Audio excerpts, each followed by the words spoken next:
Night dinner என்னென்னு பார்ப்போமா. இன்றைக்கி வந்து மழை டைம்னால சூடாக சப்பாத்தி போட்டு வெங்காய சட்னி வைக்கலான்னு ரெடி பண்ணியாச்சு. சப்பாத்தி எல்லாம் பரத்தி நல்லா சூப்பராக போட்டு எடுத்தாச்சு. அதே கல்லில் வந்து கொஞ்சமாக எண்ணெய் சேர்த்துருக்கேன்.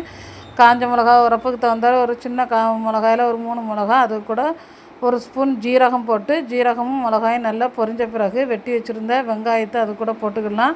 வெங்காயத்தை போட்டு நல்லா வதக்கி விட்டுக்கலாம். நல்லா வதங்கின பிறகு ஒரு சொலை புளி, அது கூட இந்த சட்னிக்கு தேவையான உப்பையும் போட்டு அது கூட நம்ம வதக்கிட்டோம்னா நல்லது. வெங்காயம் நல்லா குழஞ்சி அழகாக வரும்.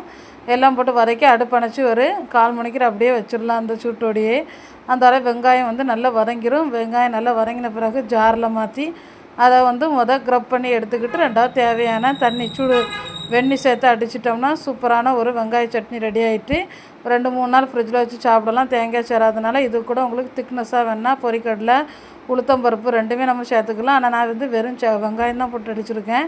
நான் நைட்டு டின்னர் வந்து சப்பாத்தி வெங்காய சட்னி தான். ஃப்ரெண்ட்ஸ், வீடியோ பிடிச்சிருந்தா லைக் பண்ணுங்கள், ஷேர் பண்ணுங்கள், கமெண்ட் பண்ணுங்கள். நம்ம சேனலை சப்ஸ்கிரைப் பண்ணுங்கள்.